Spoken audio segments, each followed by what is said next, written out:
Olá pessoal, boa noite, tudo bem com vocês? Estamos aqui para mais uma live.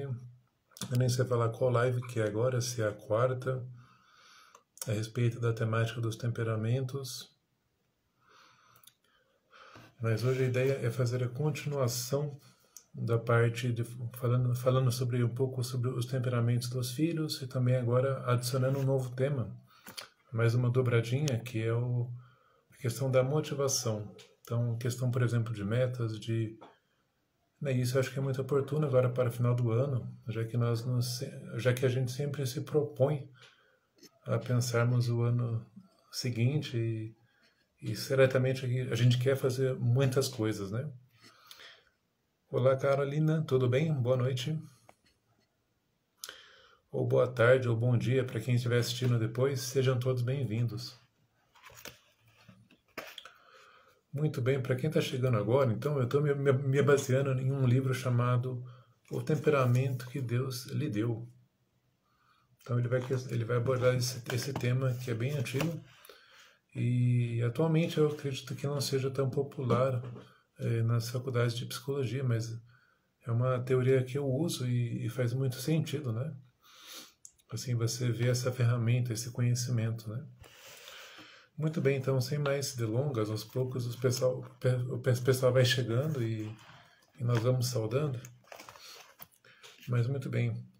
O segundo ponto, então, a segunda parte, né, de falando de filhos, né, nós falávamos na semana passada sobre compreender o temperamento do filho, né, para como agirmos. E esse segundo ponto, a gente pretende falar um pouco sobre a criação e combinação de temperamentos entre pais e filhos. Então a gente tem ali o melancólico, fleumático, o sanguíneo, o colérico. Então você também aí tem, se a gente fosse levar mesmo numa esfera matemática, a possibilidade de combinações possíveis no caso, né?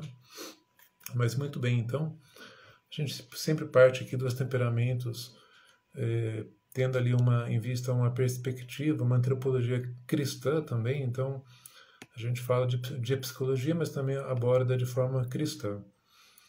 Muito bem. Então o temperamento que nós temos, como diz o nome desse livro, é um dom, né? Assim como nossa personalidade é um dom, e de alguma forma a gente tem que nós temos que buscar o aperfeiçoamento dele, né?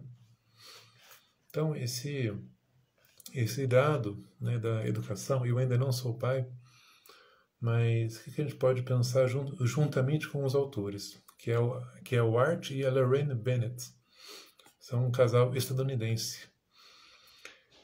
Então você tem que ver que o objetivo de uma criação é motivar com paciência e amor, né? Eu não vou entrar aqui na etimologia da palavra educação, porque a gente ia levar muito tempo. Mas muito tem a ver o entender o temperamento, para que você trabalhe esse temperamento e gentilmente desafie-o a crescer, a sair de um ponto A até um ponto B.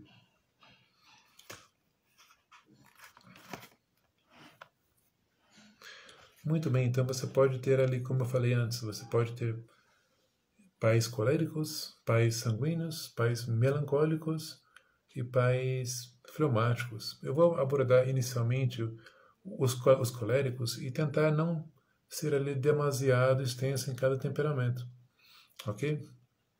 Então, o pai colérico é um típico pai, né, mãe, extrovertido, mas firme, e frequentemente declarado de uma convicção muito forte. É leal, é protetor, é assertivo, é um iniciador e um motivador. Tem grandes expectativas para os seus filhos. Ficará muito confortável em assumir o comando e iniciar confrontos. Normalmente, a vida em casa será organizada e correrá de acordo com o planejado, pelo colérico.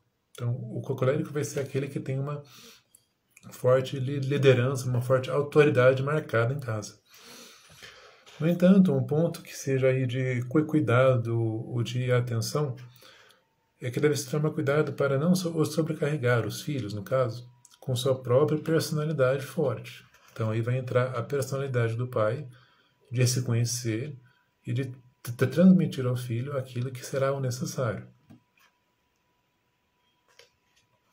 Aqui os autores falam, né, de não deixar a atmosfera da casa como um campo de treinamento, principalmente quando os filhos não são coléricos. Então você imagina o desafio disso, né? Esse tipo de pressão intensa, se a gente pensa nesse quesito de transformar num campo de treinamento, pode ser prejudicial à criança, a uma criança sensível, ou mais quieta, introvertida, que está aprendendo uma nova habilidade. A criança pode se sentir rejeitada e pode vir a acreditar que qualquer coisa que faça não satisfará seus pais. Isso é muito evidente quando a gente parte do ponto de que, quando você tem essa fase infantil, as crianças confundem ali o que elas fazem, essa percepção da que elas fazem, com a percepção do amor delas mesmas. Ou seja, você rabiscou a parede, então você é má. Então tem toda essa percepção que ela é muito sensível, muito frágil, né? Por sua vez, o pai sanguíneo, ele tem ali uma questão de extroversão também. Ele é muito... os autores falam que eles são como que crianças grandes. São brincalhões, são extrovertidos, aventureiros e realmente gostam de seus filhos. São flexíveis e empáticos, veem as coisas do ponto de vista da criança. É adorável ser a mãe sanguínea que recebe todos os filhos da vizinhança na casa dela depois da escola. Muito bem, esses são alguns dos pontos muito positivos dos pais, no caso, né? Por outro lado, o pai sanguíneo precisa ser lembrado que as crianças precisam de disciplina, ordem e estrutura. Ele pode ser esquecido e inconstante. E as crianças podem tirar proveito desse fato, se a criança for esperta demais. No entanto, a frase que os autores afirmam é que o filho precisa de um pai e não de outro amigo. Tenha cuidado também para não ficar do lado do seu filho contra o seu cônjuge. À medida que você dá um exemplo positivo, motivando seu filho com alegria e humor, trabalhe duro para desenvolver consistência na disciplina e um senso de autoridade adequado em casa. Então isso é um ponto muito pertinente, porque nem sempre o filho vai agradar daquilo que você lhe fala, né, daquilo que você exorta. Então é preciso ter muita firmeza e verdade, não é? O pai melancólico, por sua vez, é aquele que vai ser a ordem da casa, mas de uma forma mais silenciosa. Você vai ver que ele mantém a casa bonita, organizada, arrumada e bem administrada. Espera-se que as crianças, nesse temperamento, né, assumam...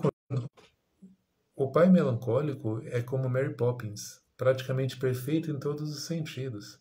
Claro que muitas vezes se esbarra num perfeccionismo, e um perfeccionismo que muitas vezes ele abre espaço para um desgaste de muita energia. Então é claro que, como sempre, é de se esperar ali um conhecimento muito bem feito pelo pai, né? Uma autoeducação pelo próprio pai. Então você tem características como ser abnegado, leal, organizado, detalhista, analítico e sensível. O pai melancólico valoriza os altos ideais e quer que esses ideais sejam exemplificados em sua casa.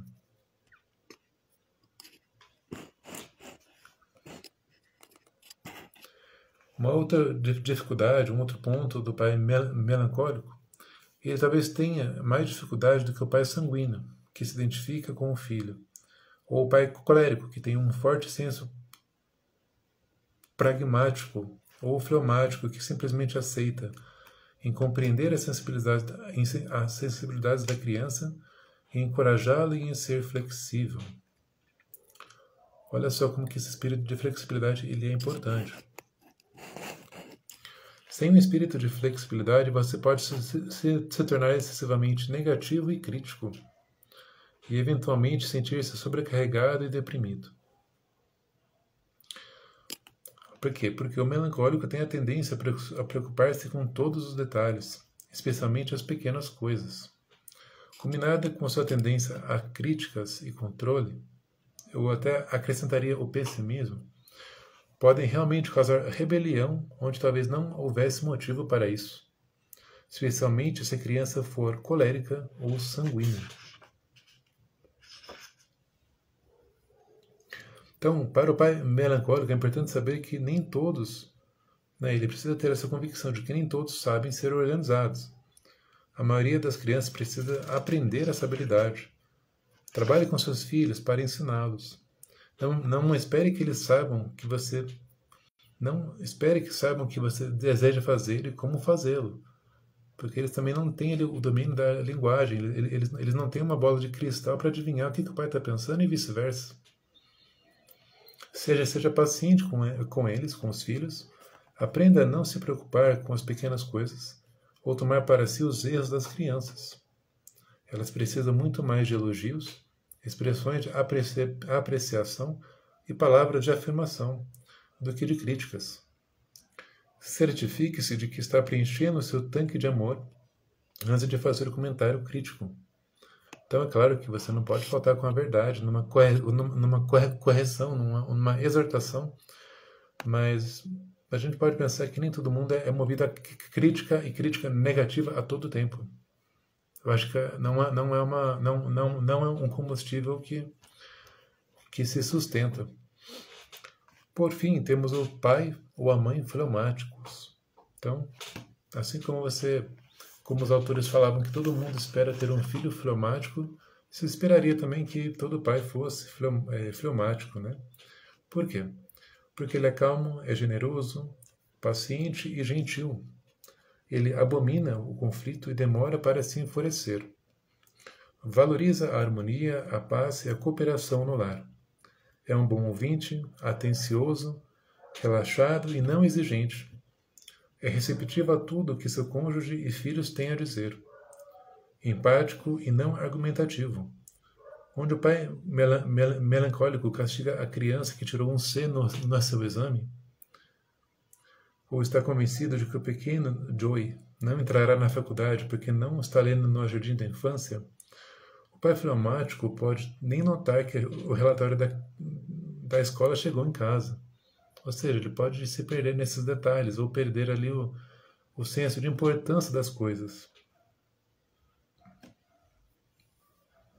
Então, aqui os autores falam que muitas vezes o fleumático tenta, não é que tenta, mas ele tem uma tendência a desprezar essas coisas que realmente são importantes. E então ter essa aceitação, mas muitas vezes ele minimiza o problema e protege o status quo, né, o status atual, a situação atual, porque vai demandar menos energia. Não vai envolver muitos medos para ir assim, né? Então ele deve reconhecer que amar às vezes implica um desafio, implica ali você colocar a mão na massa, implica você se mexer, você sair da zona de conforto tua, para você ter ali uma curva de evolução. Então é importante para o fleumático ter esse senso de diligência das coisas e verificar se não está sempre deixando seu cônjuge gerenciar sempre todas as situações difíceis ou lidar com as atividades interpessoais. Então é o que eu falava, é necessário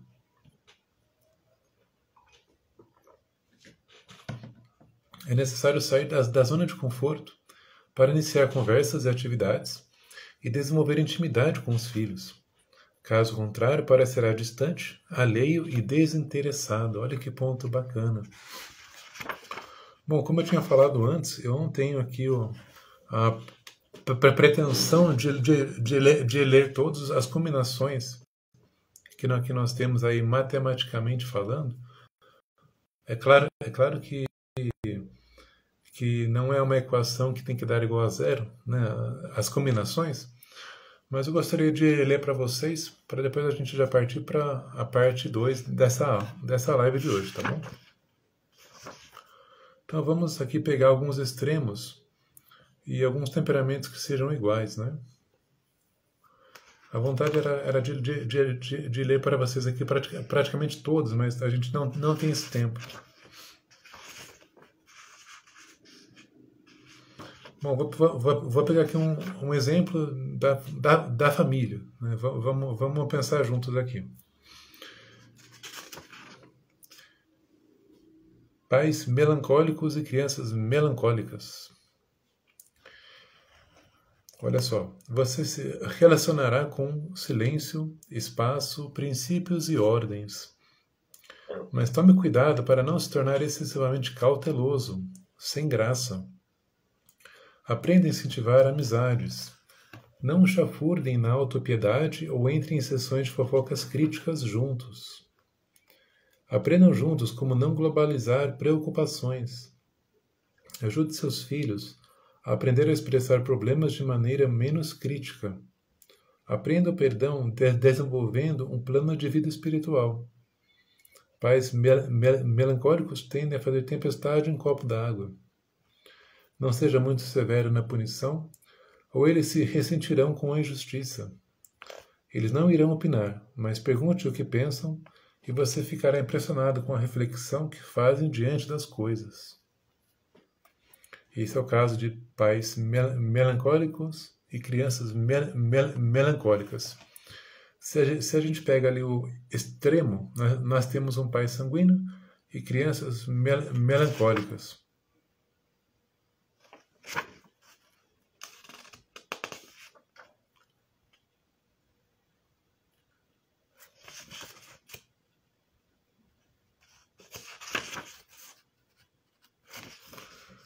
Vamos lá, pais sanguíneos e crianças melancólicas.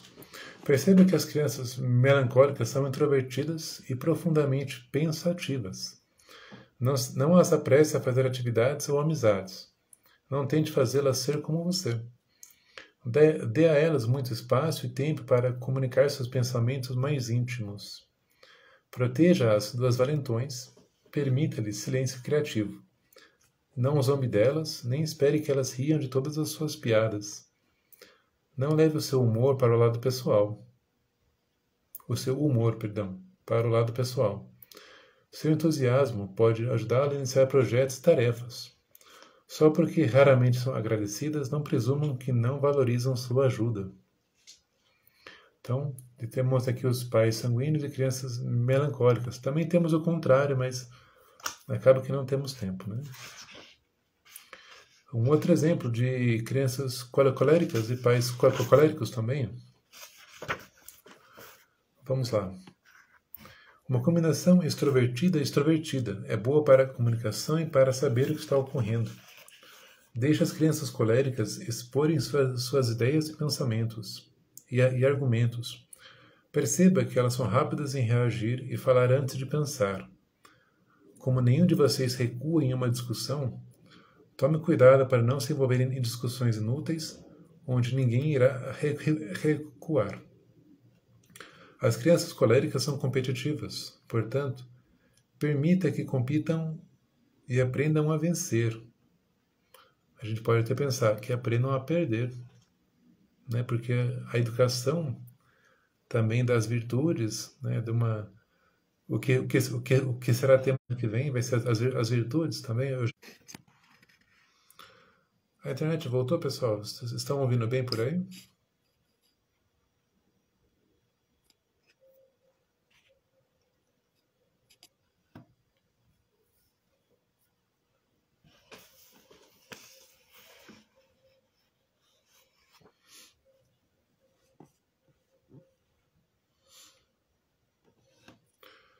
Bom, eu vou dar sequência, qualquer coisa.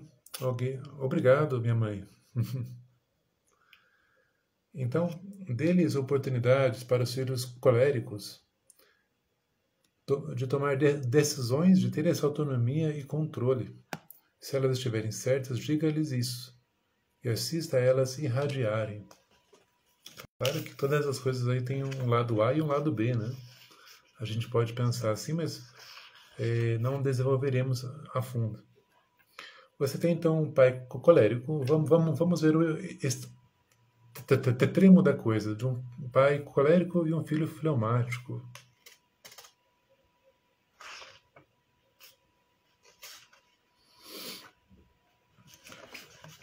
Pai colérico e filho fleumático.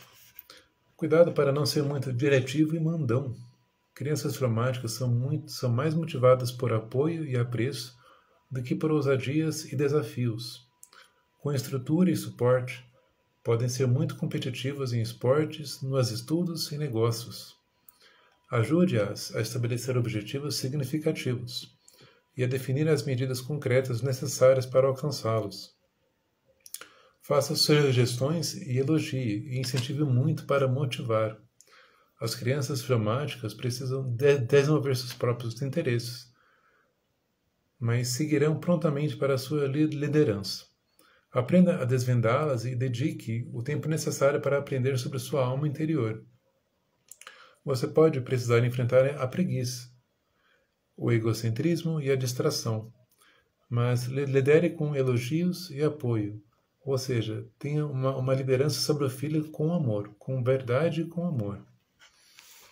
Vamos pensar aqui o contrário disso. Vamos pensar aqui o pai que seja melancólico e eduque ali um sanguíneo. Olha só que interessante. Deixe-me encontrar aqui. Pai melancólico e criança sanguíneo. Não tente fazer com que seus filhos sejam como você. Saiba que eles não são perfeccionistas, nem são movidos por ideais, mas anseiam por relacionamentos e diversão. Eles querem que você aproveite o que gostam e divirta-se estando com eles. Pare de dar sermões e explicar tudo. Eles são motivados por amor e felicidade. Ajude-os a explorar ideais mais profundos e a religião, conectando o nível superior com alegria e diversão. Escolha suas batalhas. Entenda que coisas frívolas como roupas são importantes para eles. Não esmague a ansiedade e a alegria deles através do criticismo. Ou seja, o melancólico que educa um sanguíneo não deve podar o filho a toda hora. Ele tem que ser aí muito sábio, muito coerente para ver quais são as batalhas, quais são os pontos de educação que ele tem que atacar antes, que ele tem que trabalhar antes, até que ele molde o filho não como um outro melancólico, mas como a melhor versão de um sanguíneo que ele pode ser. Isso em todos os temperamentos, né? Vamos pensar agora como um último exemplo, pai fleumático e crianças coléricas. Já está aqui. Sua paciência e tolerância podem ser úteis aqui, mas não suponha que as crianças coléricas são tão descontraídas quanto você. Permita que desenvolvam seus muitos interesses e não as proteja da concorrência e das oportunidades de liderança. Não leve para o lado pessoal quando discutem e debatem. Deixe-as saber quando estiverem certas. Elas valorizam muito isso. Ajude-as a se comunicar de maneira respeitosa. Supere a tentação de deixá-las fazer o que quiserem. Permaneça envolvido. Então é isso. Aqui está um pouquinho sobre o conteúdo das combinações dos temperamentos possíveis. Então isso é realmente uma verdade, é um fato. Né? E quando a gente fala de educação de filhos, de temperamentos, a gente vê ali como que tem uma total relação com a educação. Né? Não mais uma autoeducação, mas uma heteroeducação, se a gente pode usar esse termo. Uma educação do outro. Um desenvolvimento do outro. Muito bem, então agora nós passaremos ao segundo tema dessa noite, que é como motivar a si mesmo e aos outros. Então muita gente usa a palavra motivação com a seguinte etimologia, um motivo para agir, ou até mesmo um porquê. Aqui os autores, o Art e a Lorraine Bennett, eles mencionam algumas frases, né, de alguns autores, e uma do Alfred Hitchcock é muito interessante e muito cômica, inclusive. Quando um ator vem até mim e quer discutir seu personagem, eu digo, Está no script. Se ele diz, mas qual a minha motivação? Eu digo, seu salário. Claro que aqui nós temos uma motivação temporal, a nível mais imediato. Claro que o dinheiro tem o seu valor, né? Mas não é o mérito dessa live. Mas uma outra definição, por exemplo, do Maciel. Motivar, então, significa invocar valores que atraem e movem uma pessoa. Quando eu pego esse copo d'água, ele é uma criatura inanimada.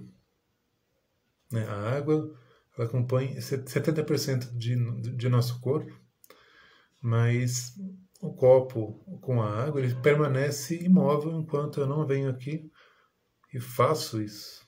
Né?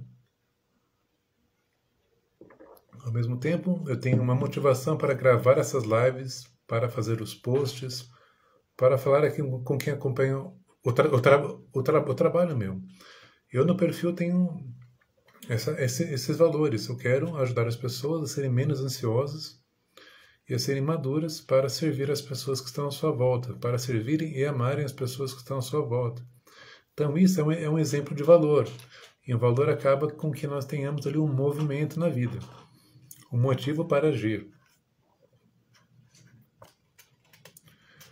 Aqui o autor começa falando do desejo, de como que ele se transforma num poder da alma que escolhe o bem. A gente pode pensar na concepção aristotélico-tomista de que desejo é uma emoção. Você deseja algo que você ama. E quando você toma posse daquilo que você ama, você tem a alegria, ou tem o gozo, ou o gáudio. Então, como eu já falei aqui em algum lugar do perfil, que a locomotiva das virtudes é a caridade. E os autores começam falando que o motivo dos motivos, o elemento mais fortificador da vontade é o amor. Quando uma pessoa ama alguma coisa, é movida e até levada a alcançá-la. Eu não vou me lembrar agora o autor necessariamente, eu acredito que seja São Bernardo de Claraval, que ele fala de algumas coisas. Por exemplo, o que nós amamos, o que nós tememos, o que nós desejamos, o quanto que isso nos faz com que conheçamos uma pessoa, no caso, né? Mas muito bem. Se pudéssemos trabalhar, orar, estudar ou exercitar-nos com o mesmo fervor apaixonado e prazer com o qual buscamos as coisas que amamos. Para a maioria de nós existe uma lacuna de execução entre o saber o que devemos fazer e realmente fazê-lo. Se pudéssemos aprender a nos motivar melhor, poderíamos começar a fechar essa lacuna. Então, entre aquilo que eu desejo, aqui está minha mão, e aquilo que eu de fato executo. Pode ser que haja uma lacuna, um abismo muito grande diante disso, né? Então, simplesmente saber o que é certo nem sempre move nossa vontade para a ação. Daí a gente pode lembrar, uma virtude, nós vamos falar de virtudes ano que vem, ela não é somente você saber que algo é certo e pronto, mas é algo que se consolida com o tempo, com o exercício, principalmente com o exercício.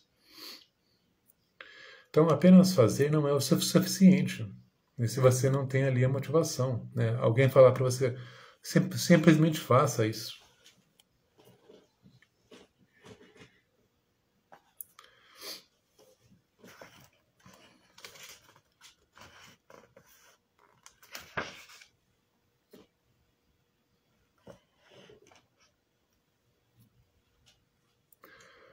Aqui os autores falam de como que é importante a gente despertar o outro a fazer, a amar e a fazer boas obras. E partem da perspectiva das habilidades e talentos. Então, muitas vezes, você colocar suas habilidades e talentos em prática é uma questão que precisa ser motivada. Pode ser uma das principais causas de desânimo, arrependimento, tristeza e relacionamentos fracassados, quando a gente não põe em prática os dons e talentos.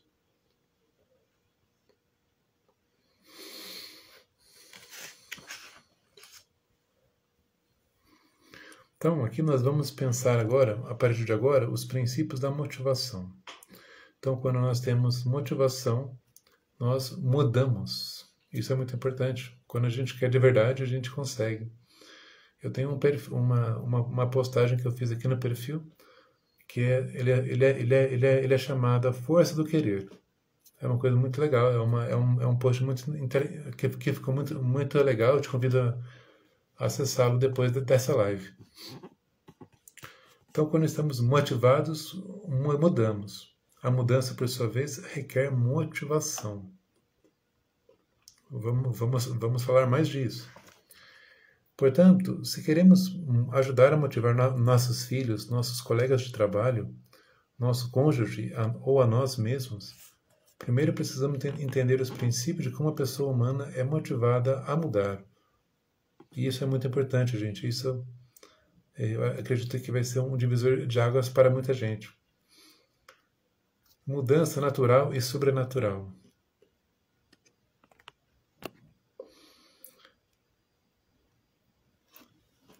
Em Deus não há mudança nem sombra de vicissitude. Deus é o imutável. Se a gente pensa na filosofia aristotélica, é aquele que está em ato, é aquele ser puro, né,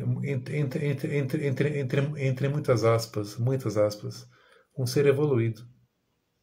Totalmente, somente espírito.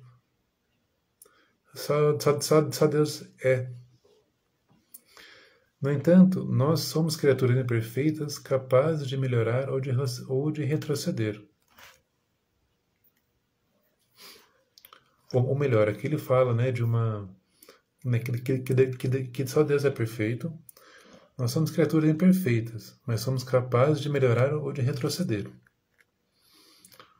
A estabilidade é geralmente associada à força.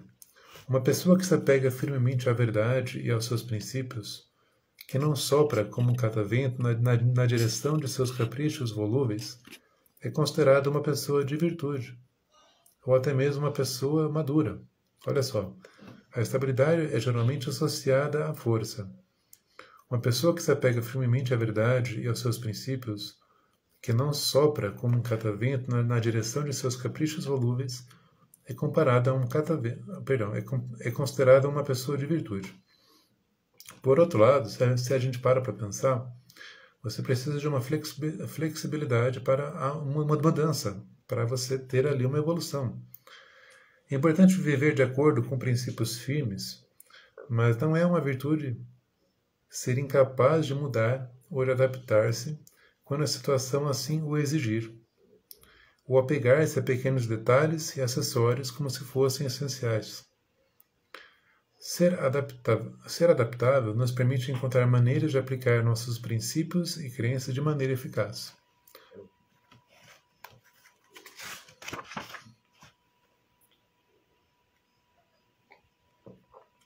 Nossa motivação inicial para a conversão, para estar mais perto de Deus, ou até mesmo a gente pode falar de uma maturidade espiritual, pode ser bastante humana e natural, como um desejo de cura ou uma necessidade material. Mas com o tempo chegamos a uma motivação maior, a contrição por nossos pecados e o amor a Deus. O autor ele parte agora de 3 perguntinhas. Você está pronto, disposto e capaz? Isso que a gente vai começar a pensar agora. Saber que queremos nos tornar um pai ou um gerente melhor, ou mesmo nos tornar um santo, não é o suficiente para produzir mudanças. Nós também precisamos de motivação. Então não basta você só querer algo, de fato, assim, eu quero isso. Tá, tem que querer, mas tem que ter estratégia. Muito bem, quando a gente fala de estar disposto, a gente pode pensar, o objetivo é importante para mim? Se não for muito importante, ou se não for suficiente importante, não estou disposto a mudar. Muitas vezes, pais e cônjuges irão incomodar seus filhos e cônjuges para mudá-los. Irá incomodar. Não que venha da parte deles, no caso, né? Mas reclamar geralmente não é suficiente para criar disposição onde antes não havia nenhuma. De fato, muitas pessoas reagem aversamente a isso. Em vez de mudar ou se sentir encorajado, vê-se enervado. Um exemplo da criança, ou melhor, dos pais, né? Os pais fazem sermões ou importunam para que a criança entenda a importância do objetivo e a importância da mudança.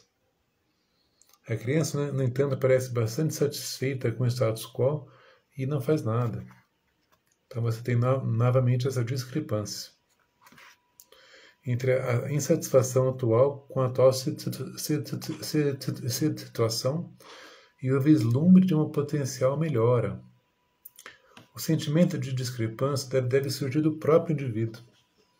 Aqui que está o pulo do gato, aqui que está a grande coisa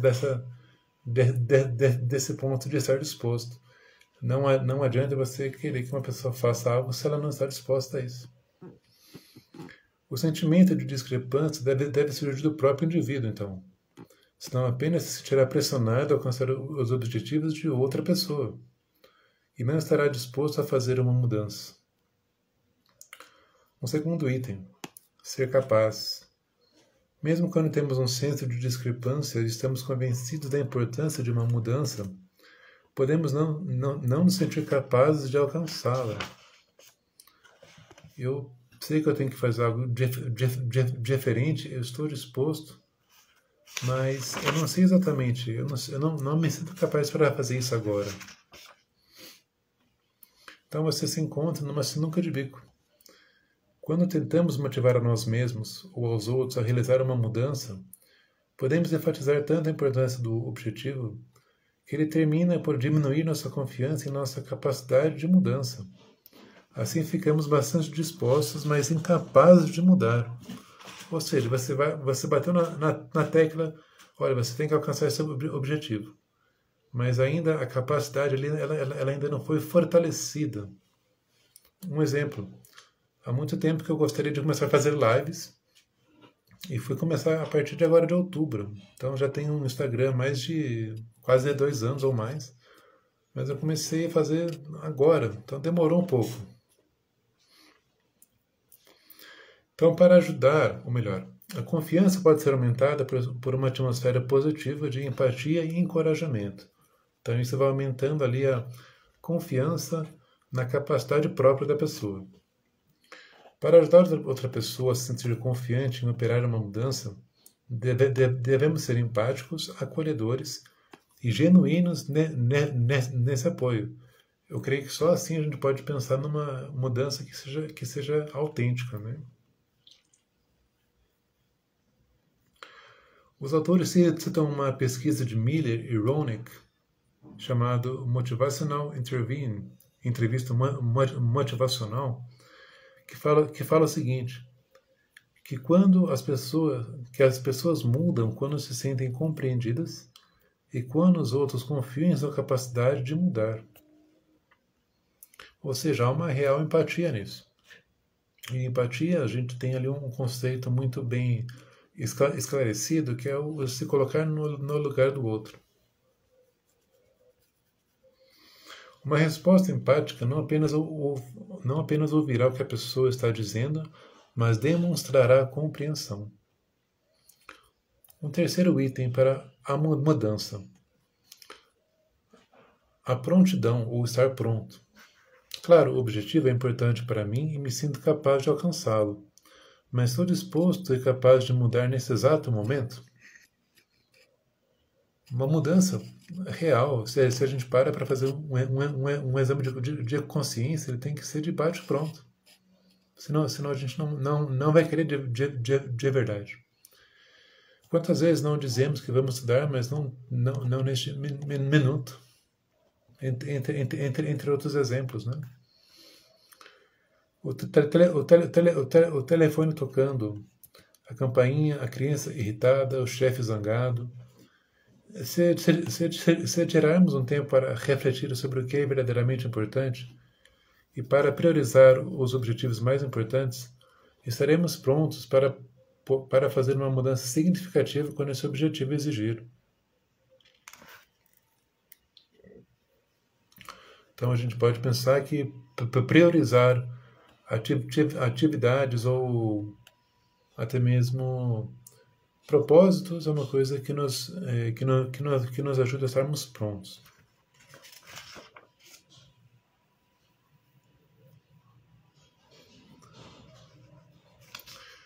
Alguns pontos que podem ser como que falsos motivadores e, consequentemente, que inibem a mudança das pessoas.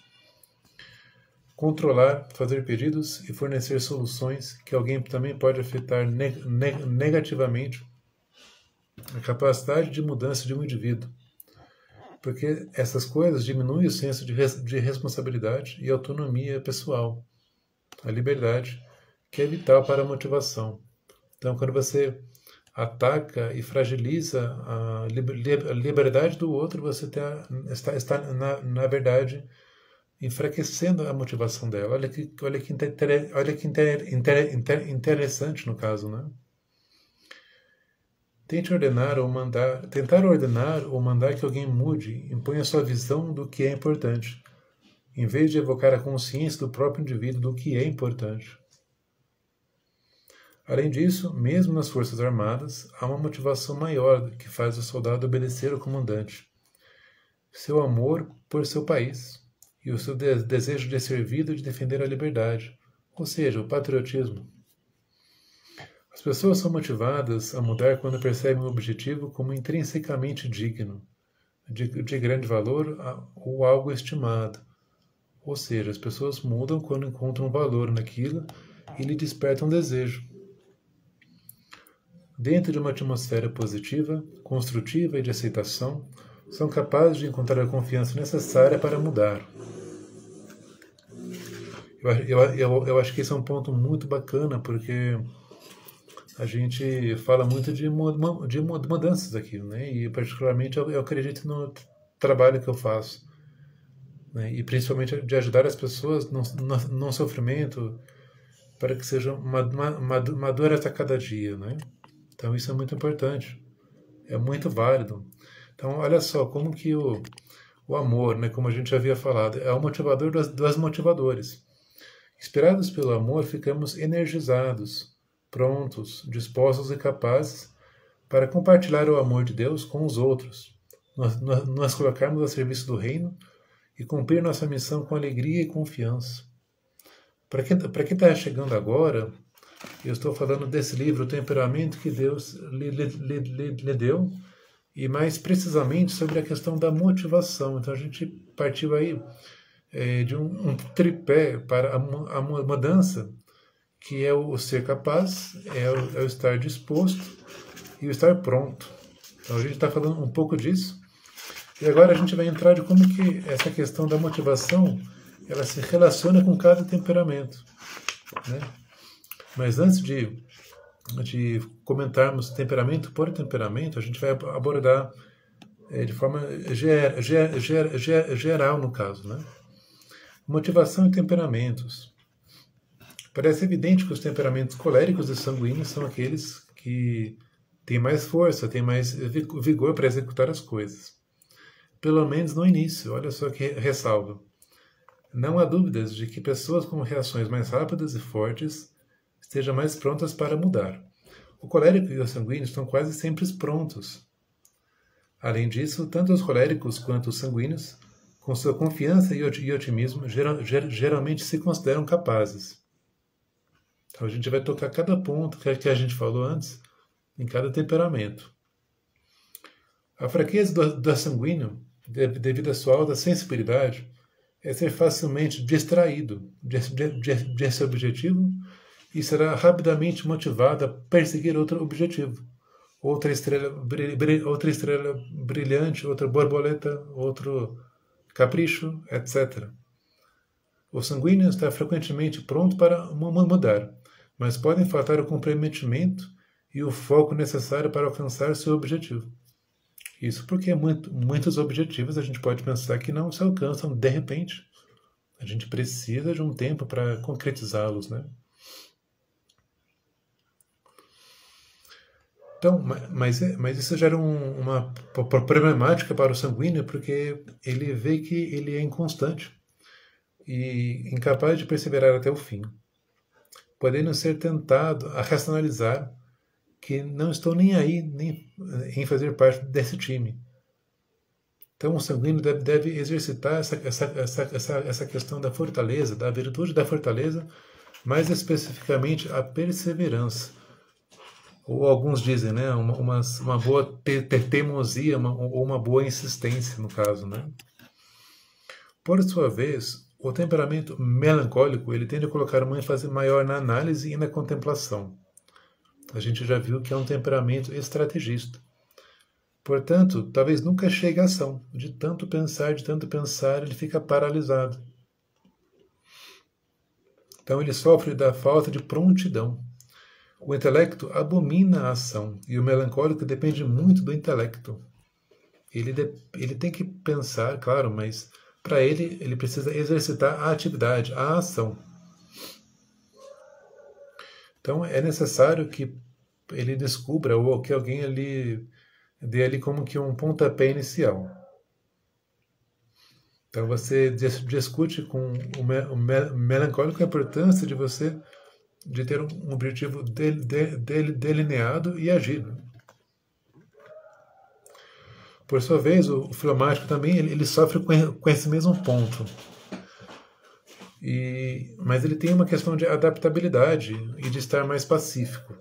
Ele tende muito a negligenciar qualquer discordância, porque ele tem uma tendência a harmonias, a harmonizar as coisas.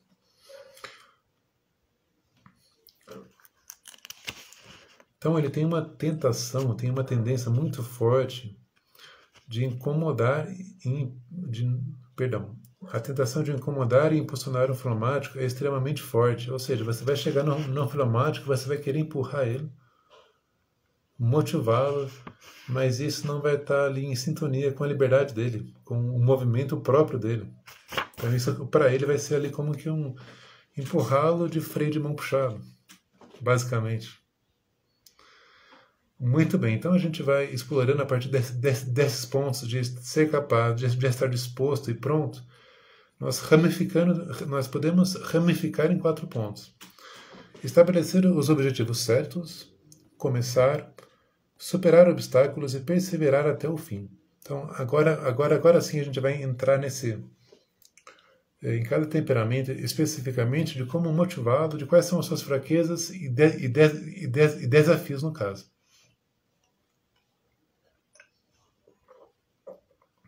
Então, começaremos com o colérico. Então, a gente pode pensar que o desafio para o colérico é você definir as metas certas. Se você pega um colérico rápido, explosivo, que, por exemplo, seja um bombeiro, né? Deixa eu fazer um exemplo bem hipotético aqui. Ele vê que se depara com uma emergência. Ao invés de ir para um ponto A da cidade, o ponto norte da cidade, ele corre para o sul, porque ele não definiu ali o objetivo, a meta certa. Então ele deve aprender a dedicar um tempo necessário para ali montar o seu jogo, para ser um pouco de estrategista, para planejar as coisas, para escolher esses objetivos, para identificar um curso de ação, e daí sim ele conseguir fazer a ação dele, exata no caso. Inclusive, até mesmo ser prudente para ouvir conselhos caso seja necessário. Algumas forças motivacionais para o colérico. Altamente produtivo, motivado naturalmente e perseverante. Ou seja, ele começa algo e vai até o fim. Eu costumo brincar que para um colérico você deve motivá-lo com a seguinte frase: eu duvido que você faça isso. E daí sim que as coisas acontecem. Daí sim que ele faz muitas coisas, né? Algumas fraquezas. Tendência a ignorar detalhes e a passar por cima das pessoas. Impaciente com falta de resultados e pode ser excessivamente confiante. Alguns desafios. Precisa levar mais tempo para definir objetivos certos, como eu já disse, e criar estratégias para garantir que decisões prudentes sejam tomadas. Necessidade de ser caridoso ao lidar com pessoas ao longo de seu caminho. Precisa refletir mais sobre os detalhes e estar mais aberto aos bons conselhos de outras pessoas.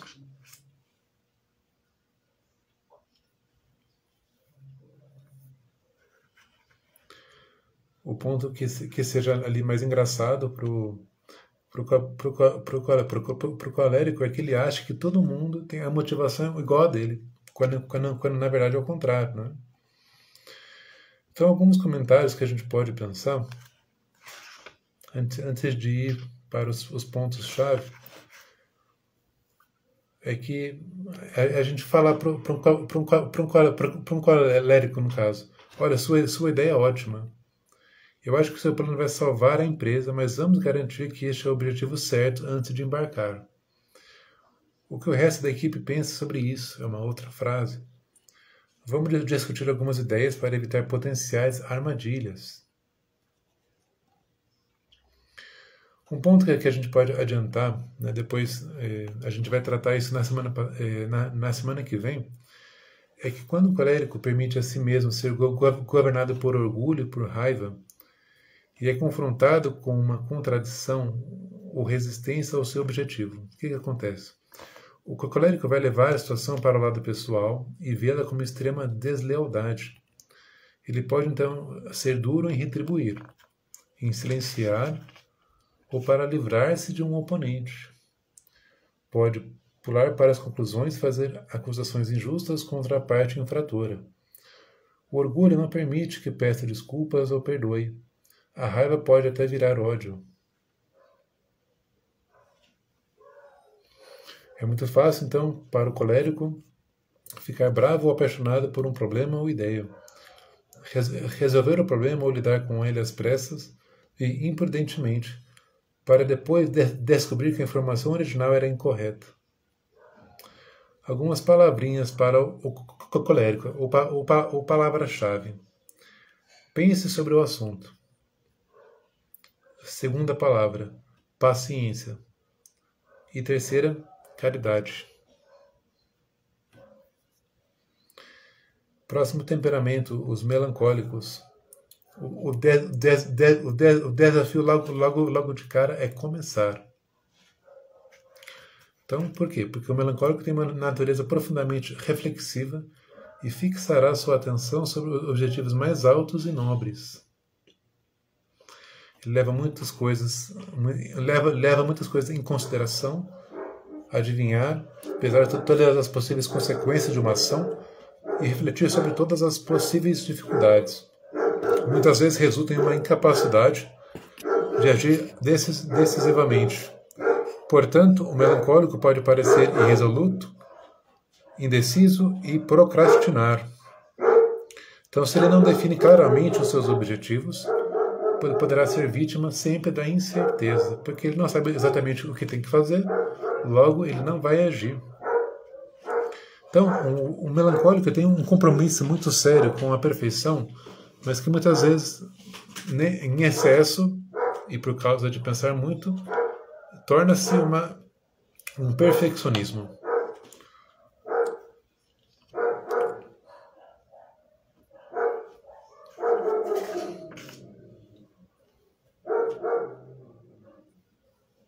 Então, quais são as indicações para o melancólico? Lembrar-se de focar sua atenção nos objetivos mais importantes e permitir que em outras coisas deslizem. Em outras palavras, não se preocupar excessivamente com as coisas pequenas. Quando o melancólico tiver priorizado os seus objetivos, talvez precise de um pontapé inicial.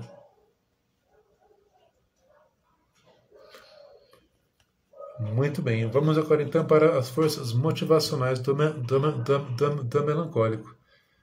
Grandes ideais e comprometimento com a perfeição. Analisa os projetos minuciosamente. Algumas fraquezas. Precisa de um pontapé inicial. Pode ser crítico ou cético acerca de novos empregos, abordagens ou modelos. Os desafios.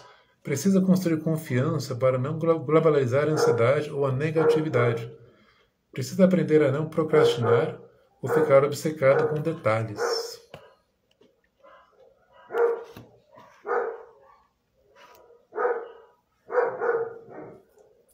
Então, depois de ter priorizado as metas, lembrar o melancólico de duas coisas.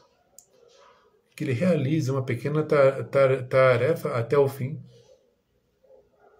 E segundo, ele é a pessoa certa, não a pessoa perfeita para essa tarefa.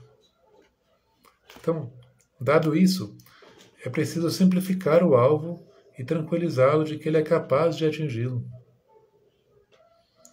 Alguns comentários que motivam o melancólico. Sua análise é muito crucial. Concordo com sua avaliação das dificuldades, e é por isso que realmente preciso de sua ajuda com o projeto. Como posso ajudar a começar?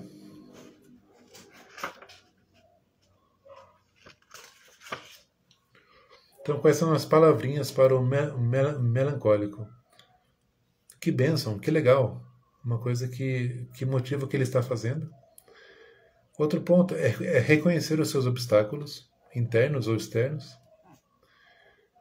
Uma terceira frase. Qual é a pior coisa que poderia acontecer? Ou qual é o seu pior medo?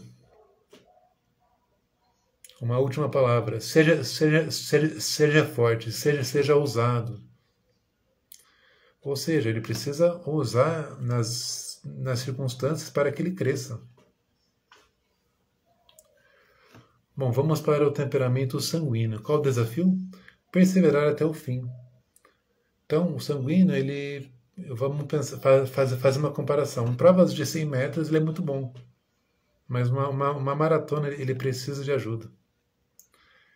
Como as impressões não são duradouras, são rapidamente seguidas de novas impressões. Como resultado, o sanguíneo parece ser volátil e mutável em seus humores ou caprichos, e tende a ser fraco em termos de continuidade.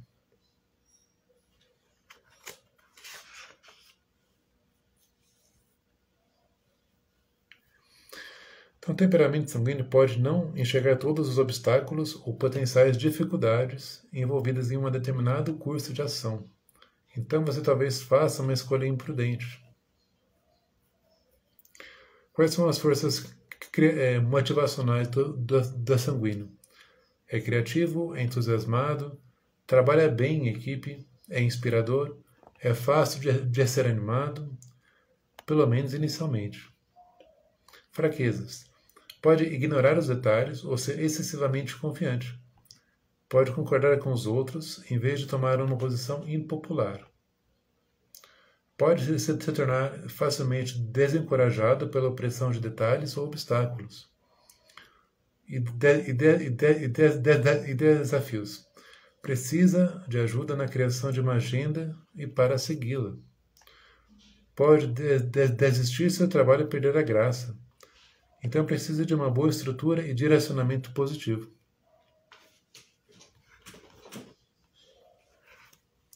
Então nós temos que ajudar o sanguíneo a reconhecer, ou melhor, a conectar os pontos entre trabalho duro e bom estudo, os hábitos e o que há que ele tanto quer alcançar, no caso.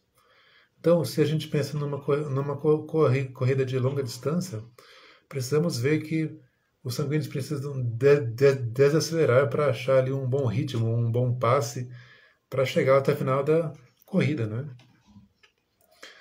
Então, quais são os pontos-chave? Trabalho duro, mais paciência, mais recompensas. Alguns comentários que motivam o sanguíneo. Muito excitante. Eu amo as suas ideias.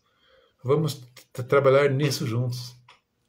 Vamos para o Starbucks escrever uma proposta, fazer uma linha do tempo e definir um cronograma. Algumas palavras-chave para o sanguíneo. Então, o trabalho duro, mais paciência é igual a recompensa, como eu já tinha dito. Uma segunda frase, você pode estudar isso com mais profundidade? Uma terceira e última frase, posso ajudá-lo a montar uma rotina?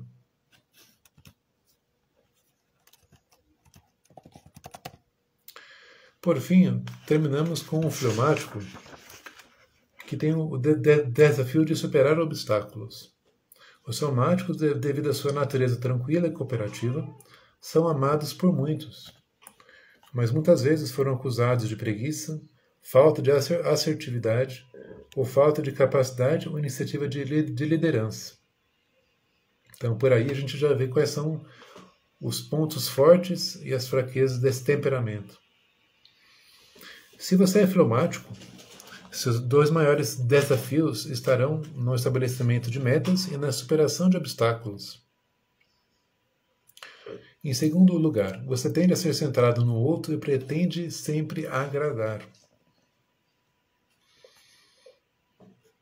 Então, quais são os pontos, as forças motivacionais do fleumático?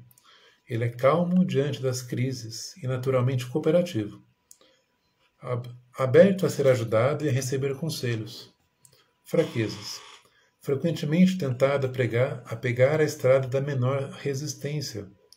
Se desanima com facilidade. Quais são os desafios? Precisa enxergar o cenário mais amplo e ser encorajado a definir grandes metas.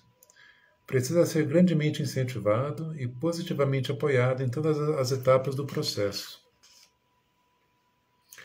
O fleumático reage melhor à motivação para criar confiança. Quais são os comentários, então, que movem o fleumático? A sua participação é fundamental nesse projeto. Estou muito impressionado com o seu trabalho nesta área. Vamos conversar sobre algumas ideias que você tem para o futuro. Vamos estabelecer um cronograma para medir seu progresso. Algumas frases que podem ainda, alguns pontos-chave que podem ajudar ainda mais. Faça perguntas sugestivas, como: eu realmente consigo enxergar você alcançando esse objetivo importante. Qual será o seu primeiro passo? Então você convida ali o fleumático a uma ação. Um segundo ponto. Use uma régua de confiança. Então, de 0 a 10, como está a confiança dele? Um terceiro ponto-chave. Analise os sucessos do passado, aquilo que ele já conseguiu conquistar, os desafios superados.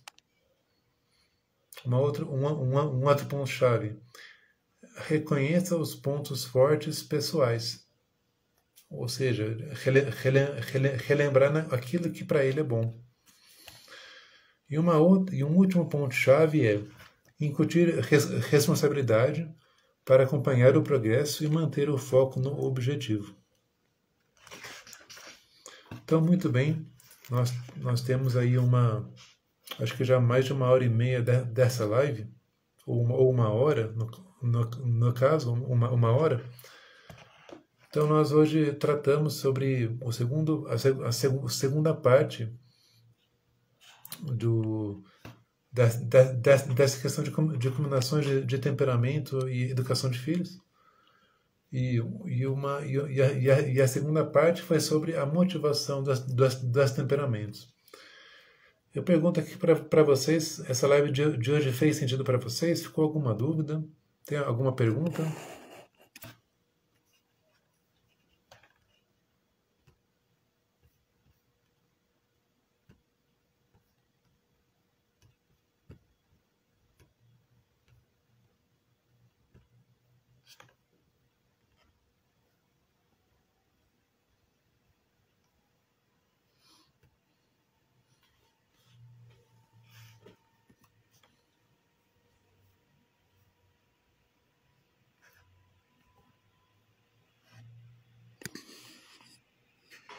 Bom, caso alguém não tenha perguntas, acho que a gente pode encerrar hoje então a nossa live. Para a próxima semana nós já encerraremos a temática dos temperamentos. Nós vamos encerrar então esse ano com a nossa última live na próxima segunda-feira. Então eu convido todos a participarem, a compartilharem essa live com quem vocês com quem vocês conhecem, no caso, né? E fiquem com Deus. Uma boa semana para vocês. Até mais.